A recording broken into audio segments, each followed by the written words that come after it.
안녕하세요. 북슬라이드입니다. 무엇이 여자를 분노하게 만드는가? 무례한 세상에서 나를 지키는 페미니즘 심리학이란 책을 슬라이드하겠습니다. 해리엇 니너가 지었고요. 이 책이 속한 분야는 사회과학 일반입니다. 주제어는 여성학, 여성심리학, 여자의 일생, 고부갈등, 여자의 집착, 부부갈등, 이혼 등이 되겠습니다. 저자는 미국의 저명한 임상 심리학자이자 심리치료사입니다. 위스콘신 신대학교를 졸업하고 컬럼비아 대학교 티처스 칼리지에서 교육심리학으로 석사를, 뉴욕 시립대학교에서 임상심리학으로 박사학위를 받았습니다. 분노는 나를 변화시키는 가장 강력한 수단이다. 분노를 해야 할 때 침묵을 택함으로써 좋은 사람이란 소리를 듣죠. 하지만 당사자의 속은 타들어갑니다. 분노할 줄 아는 여성을 위한 분노 사용법에 관한 책입니다. 분노는 어떤 메시지라고 말하는 저자는 다른 감정과 마찬가지로 우리의 관심과 존중을 받아 마땅한 감정이라고 이야기하고 있습니다. 책에서 분노하는 것 자체만으로는 문제 해결에 아무런 도움이 되지 않는다고 말합니다. 그래서 분노를 변화의 원동력으로 삼아 문제의 근본 원인을 밝히고 자기를 분명히 할 수 있어야 한다고 말합니다. 그래서 진정한 나를 발견하고 독립과 변화와 성장을 이뤄낼 수 있다는 것이죠. 그럼 책 속으로 들어가 보겠습니다.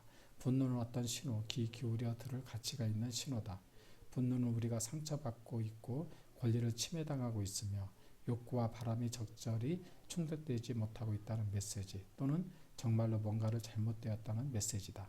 분노는 우리가 삶 속에서 중요한 감정 문제를 잘 표현하지 못하고 있으며 또 어떤 관계에서 우리의 자아, 우리의 믿음, 가치, 욕망, 포부가 너무 심하게 훼손되고 있음을 알려준다. 또한 분노는 우리가 자기 능력 이상으로 너무 많은 뭔가를 하거나 베풀고 있다는 신호이자 다른 사람들 때문에 자신의 능력과 성장을 희생하면서 감당하기 힘든 일을 하고 있다는 경고다.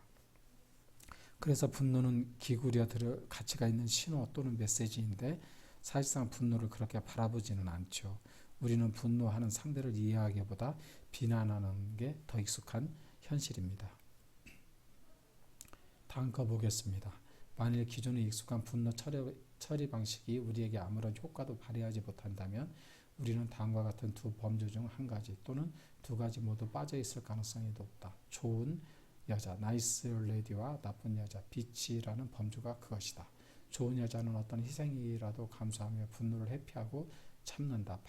반면 나쁜 여자는 쉽게 화를 내지만 문제 해결에 전혀 도움이 되지 않는 비효율적인 싸움과 불평, 비난에 매달린다. 이 두 가지 분노 처리 방식은 완전히 다른 것처럼 보일 수 있다. 그러나 사실은 두 방식 모두 다른 사람들을 보호해 주는 대신 자기 자신을 명료하게 드러내지 못하며 결국 어떤 변화도 일으키지 못하는 점에서 똑같다. 그래서 좋은 여자는 참고 나쁜 여자는 쉽게 화를 내지만 이 역시 문제 해결에 전혀 도움이 되지 않는다고 말을 하네요. 상대방에게서는 자신이 해야 할 역할 이상의 것을 베풀면서 또 막상 자기 자신과 관련한 결정이나 선택에 대해서는 확실한 판단력이 없을 때 문제는 시작된다. 자신의 생각, 바람, 믿음, 야심 등 너무 많은 부분이 인간관계에서 비롯되는 압력에 눌려 늘 양보만 해야 할 때 자기 지우기가 생각난다. 자신의 대부분을 희생하는 배우자는 분노를 억눌러 차곡차곡 쌓아둔다. 그럴 경우 특히 우울증에 잘 빠지고 다른 감정적인 문제로 비화하기 십상이다. 이런 자기 지우기에 익숙한 것이 한국 여성의 여성상이 아닐까 싶습니다. 좋은 여자나 나 문제를 일으키기 싫어하는 여성들이 결코 수동적인 패배자인 것은 아니다. 오히려 엄청난 내면 활동과 인내심을 요구하는 복잡하고도 중요한 인간관계 기술을 갖고 있다고 볼 수 있다. 상대방의 반응을 예측하는 데 능숙하고 상대방의 불편한 감정을 느끼지 못하도록 대처하는 데 숙달되어 있다. 이 점은 대개 남성들에게는 너무나 결핍되어 있는 여성에게 고도로 발달한 기술이다. 그러나 이제 여성들은 상대방이 아닌 바로 자기 자신을 돌보는 데 능숙해져야 하며 그러기 위해서는 이미 갖고 있는 이 기술을 자신의 내부로 돌려야 한다. 상대방이 변화되기를 바라는 것이 잘못이라고 할 수는 없다. 문제는 변화시킬 수 없다는 점이다. 분노를 해결하는 방법이 아무리 뛰어나다 하더라도 내가 원하는 대로 내가 생각하는 식으로 상대방을 변화시킬 수는 없다. 우리가 상대방을 조종하고 변화시킬 수 있다는 환상을 포기할 때 비로소 비효율적인 싸움에서 벗어날 수 있으며 진정한 능력, 즉 자신을 변화시키고 자신을 위해 새롭고 다른 행동을 선택할 능력을 발휘할 수 있다. 그래서 부부관계도 상대를 변화시키려 싸우다가 일정한 경지에 도달하면 인간이란 지적질을 한다 해도 결코 변할 수 없는 존재라는 것을 깨닫는 경지까지 가게 되는 거죠. 그래서 그런 부부관계 속에서도 인간이 성숙해하는 것이 아닐까 생각이 되었습니다. 여성들에게 더욱 중요한 문제는 분명히 얘기할 나가 없다는 것이다. 그리고 나를 규명하고 주장하려고 하더라도 부정적 저항에 강하게 부딪힐 경우 거기에 대처할 준비가 되어 있지 않다. 이미 살펴보았듯이 흔히 여성들은 나를 분명히 하려다가 인간관계를 망치거나 소중한 사람을 잃게 될까봐 겁을 낸다. 관계에서 나를 분명히 하기 위해 분노를 사용하기보다는 오히려 화가 나면 자신의 분명함을 흐려놓기 십상이다. 가정뿐만 아니라 직장에서 맺은 인간관계에서도 이런 식으로 행동을 한다. 더욱더 한국에서는 결혼하고 아이를 낳으면 여성의 이름은 없어지고 누구 엄마라는 칭호를 듣게 되죠. 특히 전업주부인 경우에는 더욱더 자기 이름이 호명되기가 어려운 것이 현실인 것 같습니다. 아무것도 아닌 것 같지만 나가 없어진다고 할 수 있는 것입니다. 인간이 상호작용을 단순한 원인, 결과의 관계로 바라보는 것, 이것은 솔깃한 일이다. 우리는 화가 나면 다른 사람 때문이라고 생각한다. 또는 다른 사람이 우리에게 화를 내면 우리 탓이라고 생각한다. 반대로 나한테 잘못이 없다는 확신이 들면 상대방은 화낼 권리도 없다고 생각한다. 하지만 인간관계는 그런 식으로 이루어지지 않는다. 또는 적어도 그렇게 해서는 좋은 관계가 이루어지지 않는다. 자기 감정의 원인에 대한 책임을 다른 사람의 책임으로 돌리지 않으면서 그리고 자기의 선택과 행동에 대한 다른 사람의 반응 때문에 자기 비난에 빠지지 않으면서 서로 반응을 주고받을 때 우리는 분노를 변화를 위한 도구로 사용할 수 있다. 우리는 자신의 행동에 대해서는 책임이 있다. 그러나 다른 사람의 행동에 대해서는 책임이 없으며 마찬가지로 다른 사람도 우리의 행동에 대해서 책임이 없다. 다른 사람의 반응 때문에 자기 비난에 빠지지도 말고 서로의 반응을 주고받을 때, 즉 감정보다는 이성적인 대화를 할 때 우리는 분노를 변화의 도구로 사용할 수 있지 않을까 이런 생각이 됩니다. 또한 서로의 행동에 대한 책임은 서로 각자 진다는 사실을 알고 아무리 친근한 관계라 하더라도 선을 지킨다면 우리는 인간관계에 의한 상처가 조금은 덜 발생하지 않을까요? 하지만 이런 관계 상처도 상처에 얻어 터지고 나서야 대부분의 사람들이 깨닫는 것에 아이러니가 있다 할 수 있겠습니다. 관계 속에서 여성들은 흔히 구조하거나 고치는 입장으로 지나친 역할을 수행한다. 즉 자신에게 다른 사람의 태도를 개선하거나 그들의 문제를 해결할 책임이 있는 것처럼, 더 나아가 자신에게 그럴 능력이 있는 것처럼 행동한다. 다른 사람들에게 그들의 아픔을 스스로 다스리고 그들의 문제를 스스로 해결할 여지를 허용하는 수준의 분리를 유지하기란 여성들에게 참으로 힘든 일이다. 남성들도 분리와 유대의 힘 사이에 균형을 맞추는 데 어려움을 겪는다. 그러나 그들은 정서적 거리두기와 벗어나기로, 즉 나를 위해 우리를 희생시키면서 자신의 불안을 처리한다. 불행하고 균형을 이런 이 두 가지 대안에서 나타나는 성역할 분리는 놀랄 일이 아니다.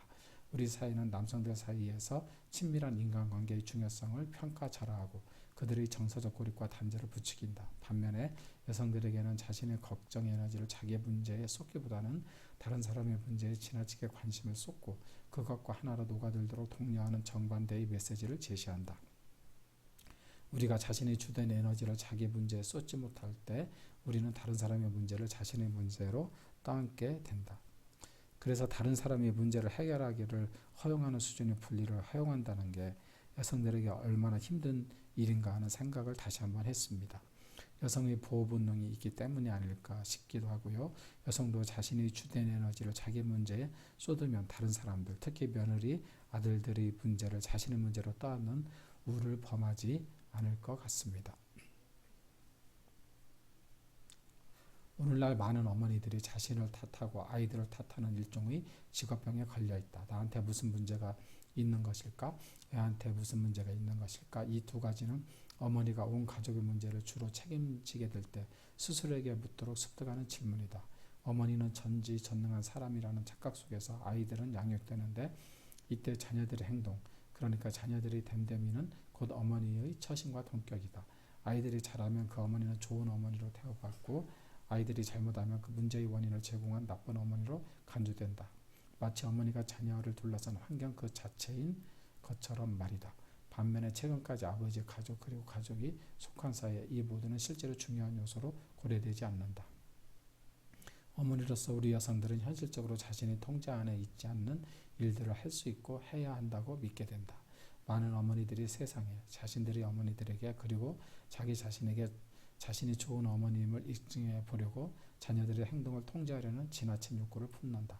그러나 자녀를 통제하는 일에서 무력감을 느낄 수밖에 없는 어머니들은 분노에 사로잡히고 이와 더불어 자신이 겪는 어려움의 밑바탕에 흐르는 역설과 맞닥뜨린다. 실제로 자신이 통제 안에 있지 않는 뭔가를 통제하는 것이 자신의 책임이라고 여기는 반면 자신이 진짜로 소유한 자기 행동에 대한 권위와 권한을 발휘하는 데는 실패하고 마는 것이다.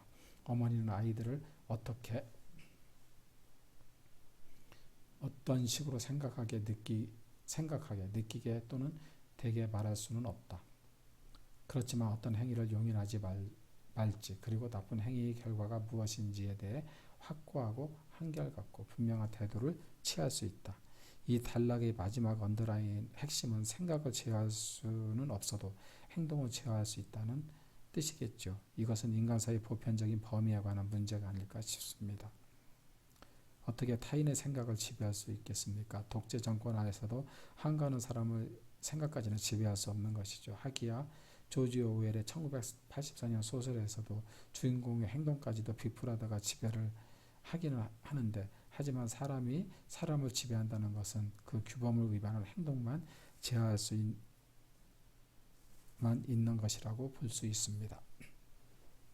종종 우리는 한 사람에 대한 분노가 다른 사람에게로 우회한다는 사실 또는 한 상황에서 비롯된 숨은 불안이 다른 어디론가로 분노로 폭발한다는 사실을 알아차리지 못한다. 이는 단순히 한 사람이 다른 어떤 감정을 다른 사람에게 전이시키는 것으로 끝나지 않는다. 그렇다기보다는 한 관계에서 느끼는 불안감을 낮추기 위해 제3자에게로 관심을 돌리는 것, 즉 원래 관계에서 느끼는 감정적 긴장을 낮추기 위해 무의식적으로 제3자를 그 상황으로 끌어들이는 것이다. 우리 속담에 종로에서 뺨 맞고 한강에서 화풀이 한다는 격언이 생각이 났습니다. 우리가 분노를 할 때 강한 사람에게 해야 될 분노가 약한 사람한테서 폭발되는 경우도 상당히 흔한 것 같습니다.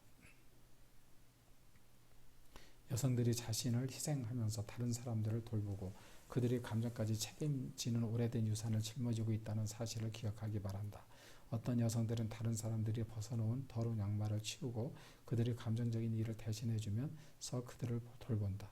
또 어떤 여성들은 자신에게 중요한 사람들에게 자기가 위협적인 존재가 되는 걸 피하기 위해 일부러 자신이 될 수 있는 것보다 더 약하고 더 자기 주도성이 없고 더 무능한 존재가 된다.